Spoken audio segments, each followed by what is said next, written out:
Hey, welcome to episode number 1 of the Off-Farm Income Podcast. This is your host, Matt Breckwald, welcoming you to the show. Hey, this is an exciting day for me to put this first podcast episode out and get the ball rolling on this little business idea that I've got.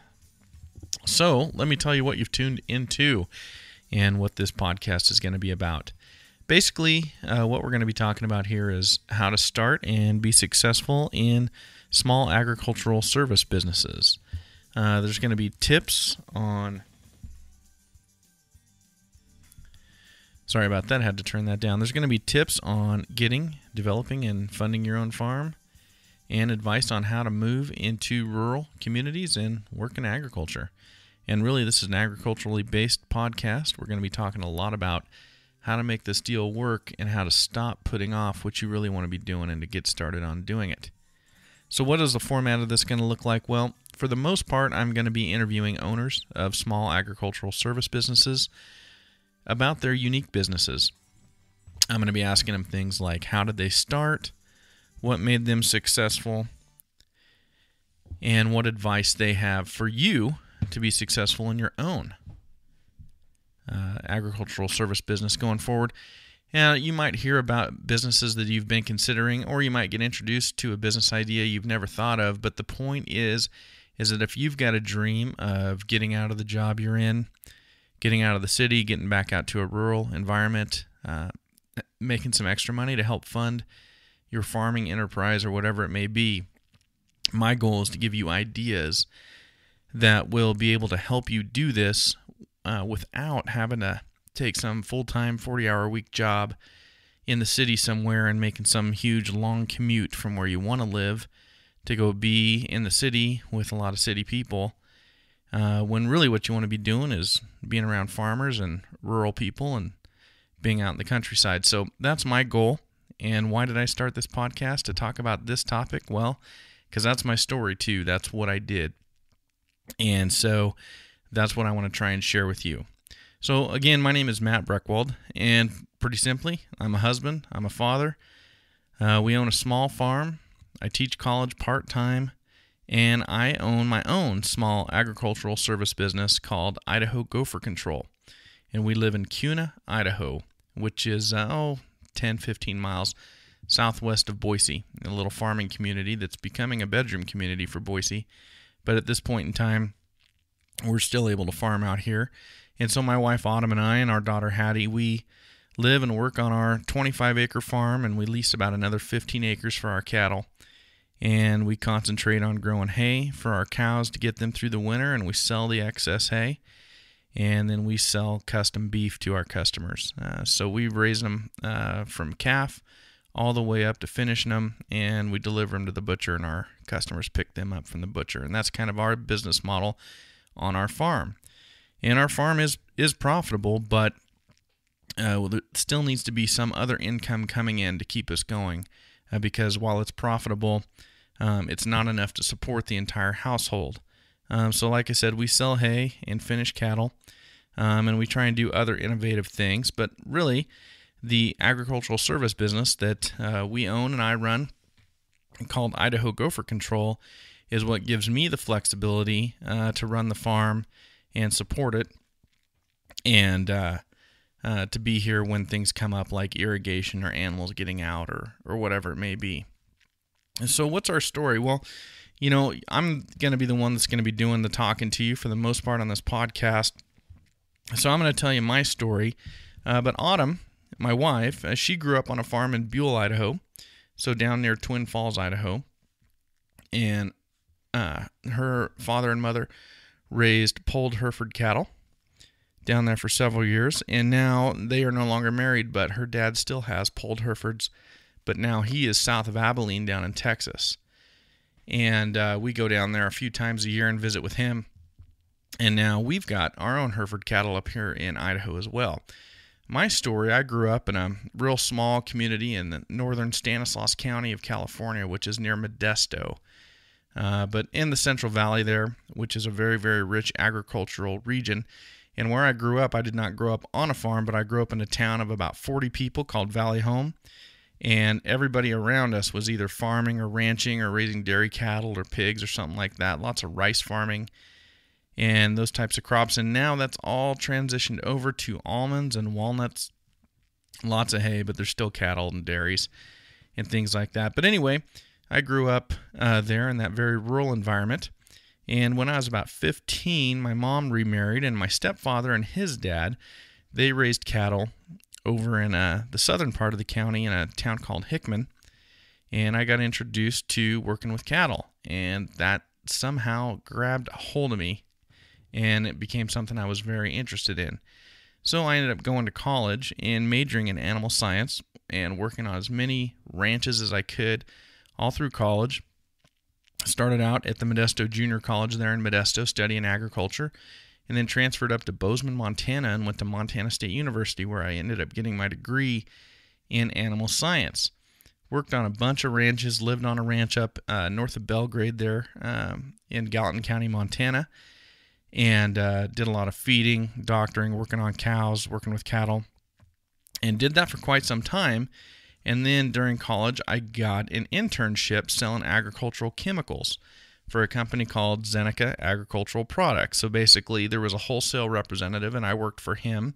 And I went around and I called on retailers or crop advisors and rode around with them and talked to farmers and promoted Zeneca's line of agricultural chemicals over other companies like Monsanto or FMC or any number of companies that were manufacturing agricultural chemicals. So I did that for 2 summers in a row, one 6-month internship and then one 3-month internship, and realized that I did not like sales. I didn't want to do sales. Now, this was a 21-year-old Matt Breckwald who had made that decision. Today, things are a little bit different, but I didn't like doing sales. So when they offered me a full-time job at graduation, I turned it down. And I also didn't want to go and be a ranch manager or something like that. I had just grown tired of working for other people on their ranches. I had my own ideas, and quite honestly, I probably was not mature enough at that point in time to realize that given some time and some development of trust, I could implement my own ideas on somebody else's ranch, but I decided I didn't want to do that. So I made the decision that I was going to go into law enforcement. I jumped out of agriculture altogether and decided to go become a police officer. And actually, my goal was to become a sheriff's deputy in the county that I had grown up in, Stanislaus County there in Central California, and that was my goal. So I moved back to Modesto after high school graduation, and I signed up to go to the police academy there in Modesto, and I had to wait about 4 months before it started. So for the next 4 months, I worked for a company called Western Farm Service down there, which was a big agricultural fertilizer and chemical retailer, which is now converted over to Crop Production Services. They've been bought out, or there was a merger of some sort, and they changed the name to Crop Production Services. But anyway, I worked for them for that 3-4 month period, doing everything there was to do with row crops and with orchards down there in the Central Valley, whether it was putting in moisture probes or checking traps and orchards for bugs or sweeping tomato fields or alfalfa fields for insects to do insect counts and things like that. I did all of that. I was just the grunt laborer for that company. And then finally the police academy started, and I became a police officer there in Tracy, California. And I did that for about 2 years until I finally got a chance to get hired by the Stanislaus County Sheriff's Department, where I wanted to work and what my ultimate goal was. And I took that job. And lo and behold, that job was somewhat of a disappointment. And I was only there just under a year. And I got a chance to come back to Idaho and work as herdsman on my father-in-law's cattle ranch that he had purchased over near Minidoka, Idaho. And so I took that job, and Autumn and I moved on back to Idaho. And I worked there for about a year. But ultimately, he had to sell that ranch, and that job went away. So Autumn and I moved up to Boise, and we both decided we were going to be school teachers. Well, I got started in the school teaching program there at Boise State and found out that that was not for me. So I went back into law enforcement and became a police officer for the Boise Police Department, and that was in 2001. And I did that for the next 12 years. And somewhere along those lines during that time, I got a master's degree. I started teaching college, teaching criminal justice classes at college, Boise State, and now College of Western Idaho here in Idaho. But somewhere along during that time, it dawned on Autumn and I that our goal had always been to have our own place and have our own cattle, and then to raise our children the same way we had been raised, which was a very rural environment, that rural work ethic, and the values that come along with agricultural and living, in the country. And here we were living in the city, and we now had a daughter who was going on 5 years old, and she was just about to start school in the city, and she was very much becoming a city girl. And I don't have anything against city people, but that's not what our goal was. That's not what we wanted to do. And all of a sudden I was faced with, we owned a home, we had our careers, all of our friends, we were ingrained in the city, and I didn't know how that had happened. Years had gone by of living in the city, and I just kind of looked up one day and went, how did this happen? We are no closer to having a farm and having a ranch than we were 12 years ago. And we are just totally ingrained in living in the city. So we had looked several times for somewhere to live in the country, looked for land and stuff like that, and we had never found anything we really wanted. But we started looking again, and it was at the bottom of the real estate market there in Boise at that time. And so we did find our place, the place that we're at now, and we were able to afford it. And it had 25 acres on it, which just blew us away. We always thought we were going to wind up to start with a 5 or a 10 acre place, and we got a place with 25 acres that we could really do something with. And so we jumped on it. It was all able to work out, and we ended up buying the place. Well, lo and behold, once that happened, we moved out to the country and we started developing this farm, because it was nothing but weeds when we bought it, 25 acres of weeds. Started developing this farm, and all of a sudden what was going on with me was I was commuting back into the city 4 days a week for my police job, and then coming out my 3 days off a week out in Kuna, and integrating in the community out here and getting involved in agriculture. And I was kind of living two separate lives, and it dawned on me that what I really wanted to do was I wanted to stay out in the country, stay out of the city. I wanted to work out in the country. I wanted to be around people with similar values to me in terms of work ethic and rural type values and agricultural type thinking. I wanted to be more connected to the land. I wanted the weather to be important in terms of me working. I wanted that to have impact. I don't know why. I just like the weather. And it occurred to me that I was kind of living two separate lives. So as this went along, I had been looking for a way to start my own business, and I discovered a machine for exterminating gophers that uses compressed carbon monoxide to exterminate gophers. And I'll talk about that more in the episode where I profile my own business. But anyway, after a lot of consternation, after a lot of failed attempts, I finally got up the courage to purchase the machine and start the business, and I did that in 2012. And I got the machine delivered to our farm in early May of 2012, and on May 25th of 2012, I made my first dollar ever as the owner of my own business. And I could not believe the feeling. I could not believe just how excited I was, how great it felt to take an idea and to make it work and make it turn into some money. And so I got hooked right then and there, and I realized there was no going back, that I wanted more of that, and I was going to want to do that. Well, then I went on through the rest of the gopher season, if you will, in 2012, and was blown away by how much demand there was for this service and what I could charge and what potential was there for the business. And I started to grow the business, started to market the business, and started to get really innovative with this business and to really enjoy it. And by the end of that season, so the fall of 2012, as the business was slowing up and the ground was getting ready to freeze up here in Idaho, and my business was going to shut down for the year, I was in a real bad position because I was teaching college. I was working full-time as a sergeant with the Boise Police Department. I was running this business that was doing very well, and we were developing this farm, and I was still trying to be a dad and a husband, and I was stretched pretty thin, and I knew that something had to go. And the only thing I wanted to have go was the police job.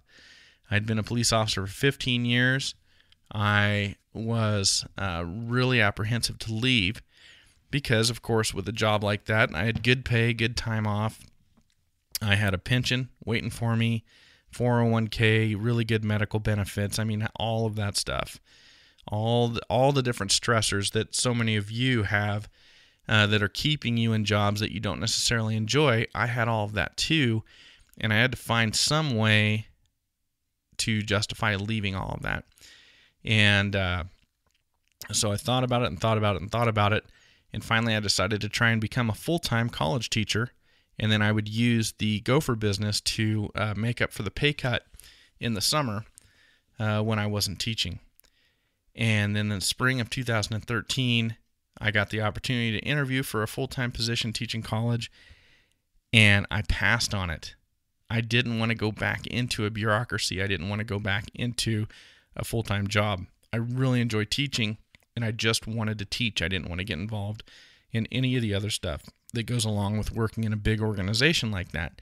And I passed on it and decided that I was going to leave the police job, grow the gopher business, teach more on a part-time basis, and try and make it that way. So Autumn and I discussed it. We planned it out.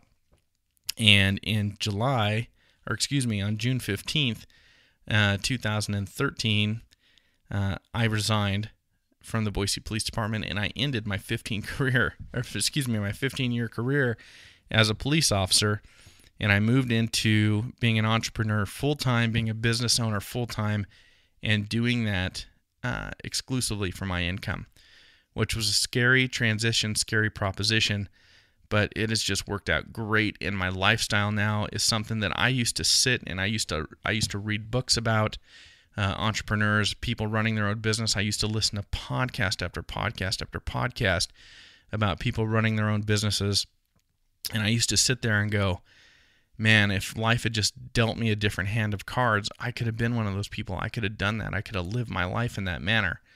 Well, when I finally realized that I could, there was nothing holding me back, nothing stopping me, and I did that. It was a wonderful, wonderful moment for me. I can remember there was one morning that I had some jobs lined up and I needed to do, and I was heading out my driveway, and I got out to where the driveway intersects the road, and a couple buddies of mine and I were sending text messages back and forth, and I ended up sitting there at the end of the driveway for like 15 minutes sending text messages back and forth with my buddies about football or baseball or something like that. And when I got all said and done, I realized I had no stress. I wasn't running late for work. I could do whatever I wanted to do. As long as I took care of my customers, they were happy. And it was the greatest feeling I've ever had. That sense of freedom was unbelievable and so enjoyable. And the only thing I could compare it to was when I would go on vacation as a police officer, and we might take a 10-day vacation, and somewhere in the middle of that vacation, I would finally loosen up and realize when I wake up tomorrow, I'll be on vacation, and I can spend tomorrow however I want to spend tomorrow. Nobody's going to tell me where I have to be, how long I have to be there, or what I have to do. And all of a sudden, I was reliving that feeling, being an entrepreneur and being a business owner, and I just couldn't get over it. It was the greatest feeling ever, and I'm going to keep that going for as long as I can. And what dawned on me at that moment was, I want to share this with other people. I've been a teacher since 2007 when I finished my master's degree. I've been a trainer for my whole career with the Boise Police Department.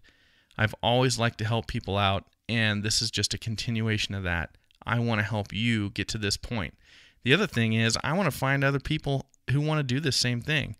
You know, I talk with my friends about this type of stuff, but really 98% of my friends are in that same mindset that I used to be in, that you've got to have the security of the full-time job, and you got to have the benefits, and you got to have the pension, and they're going to ride it out until they're 58 or they're 60 or they're 62 or something like that, and then they're going to finally start doing what they want to do. And I want to talk to people about my common interests, but you can't push a round peg into a square hole, and my friends get sick of me telling them how great it is. So I want to find like-minded people who want to go out and find this life, and I want to talk with you. And so that's the point and the purpose behind this whole podcast. And for me, I'm a very practical person, and so there's got to be some direction, and that direction is going to be becoming the expert on small agricultural service businesses. How do they work? What makes them tick? How much money can you actually make? And helping all of you to figure out what's out there that you can do for a business so you can work in agriculture, work around agriculture, and you can be successful and you can break away from whatever's holding you back. So that is the entire story. That's what this podcast is going to be about. And I guarantee you that as episodes go forward, you're going to like the quality of those episodes more, because you're not going to be hearing me just talk about me.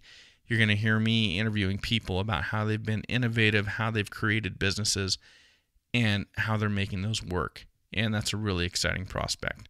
So, hey, thank you very much for listening to this. For show notes, contact information, and more, just please go to our website at www.offincome.com. That's OFFINCOME.com. And if you know of any agricultural service businesses that I should interview or that you would like to learn more about, please send me an email or give me a call, and I'll devote an episode to that business. I'll do the research, I'll contact the owners, I'll do the interview. I will get that information for you. That's absolutely what I want to do, and I want to be the resource for that, and I would love it if you'd give me those ideas. And if you want to contact me with any questions or comments or anything like that, you can call me at area code 208-298-1544, or you can email me at matt@offincome.com. And thank you very much for listening, and I look forward to helping you achieve those dreams as we go forward together here in the future.